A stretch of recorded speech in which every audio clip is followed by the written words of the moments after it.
Foreign ambassadors laid flowers at the grave of late Russian opposition leader Alexey Navalny Sunday, a year after he died in an Arctic penal colony where he was serving a prison sentence. According to Assosicted Press, ambassadors from the US and the UK laid flowers at Navalny's grave in Moscow cemetery early Sunday together with Russians who came to mourn the late opposition leader. Memorial services and protests are expected around the world on Sunday. Authorities blamed Navalny's death, announced February 16, 2024, on natural causes, a sudden spike in blood. Authorities blamed Navalny's death, announced February 16, 2024, on natural causes, a sudden spike in blood pressure and chronic diseases. His family and allies reject that and insist he was killed on orders from the Kremlin, accusations its officials deny. Tens of thousands of people attended his funeral in Moscow on March 1 in a rare show of defiance in a country where any street rally or even single pickets often result in immediate arrest. For days afterward, people brought flowers to his grave. Several hundred criminal cases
A Moscow court placed another U.S. citizen in custody after customs officials allegedly found cannabis-laced marmalade in his luggage, days after a Moscow-Washington prisoner swap that the White House called a diplomatic thaw and a step toward ending the fighting in Ukraine.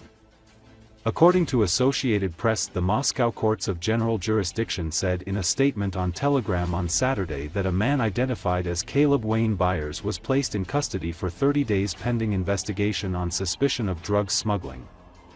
He will face up to 7 years in prison if convicted. The Interfax agency reported the American was detained at Moscow's Vnukovo airport after flying in from Istanbul last Friday. There was no immediate comment from the U.S. State Department. The Washington-Moscow prisoner exchange this month saw Alexander Vinnik, a Russian cryptocurrency expert who faced Bitcoin fraud charges in the United States, return to Russia after being freed for American Mark Fogel, a teacher from Pennsylvania who was detained in 2021 when traveling to Russia to work at a school. Fogel had been serving a 14-year sentence for having with what his family and supporters said was medically prescribed marijuana. President Joe Biden's administration designated Fogel as wrongfully detained in December. President Donald Trump on Wednesday appended 3 years of U.S. policy toward Ukraine, saying he and Russian leader Vladimir Putin had agreed to begin negotiations on ending the conflict following a lengthy direct phone call.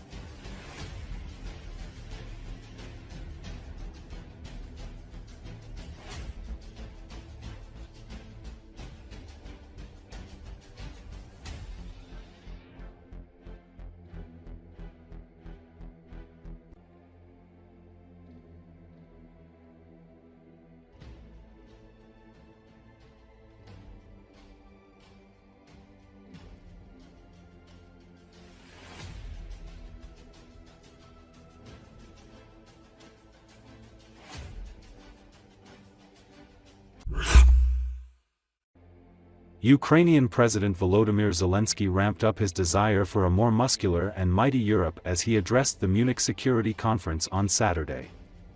According to Associated Press, Zelensky has sought greater military and economic support from the European Union for years and repeatedly warned that other parts of Europe could be vulnerable to Russia's expansionist ambitions too.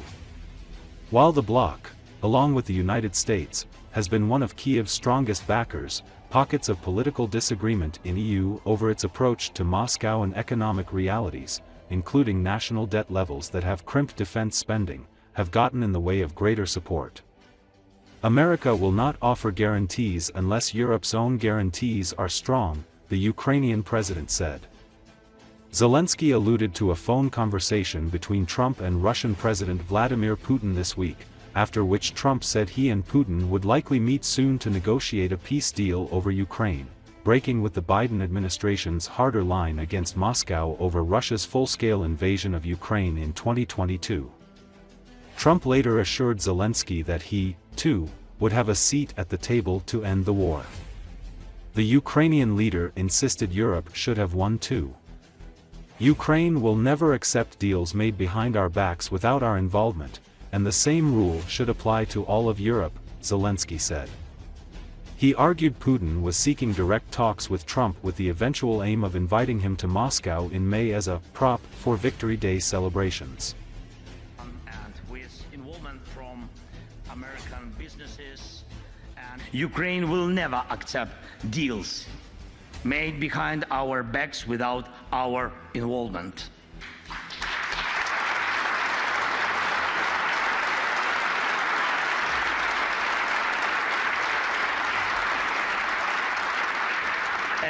And the same rule should apply to all of Europe. No decisions about Ukraine without Ukraine, no decisions about Europe without Europe.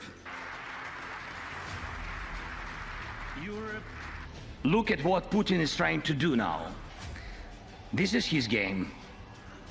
Putin wants one-on-one talks with America. Just like before the war, when they met in Switzerland and looked like to carve up the world. Next, Putin will try to get the US president standing on Red Square on May 9th this year, not as a respected leader, but as a prop in his own performance. We don't need that. We need real success. We need real peace.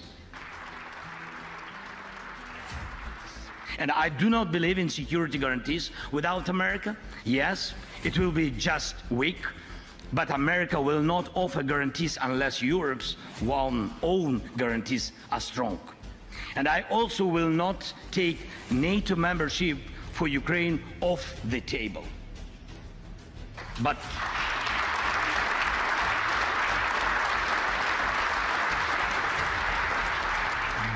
right now, the most influential member of NATO seems to be Putin, because his whims have the power to block NATO decisions. There have already been provocations on the Polish and Lithuanian borders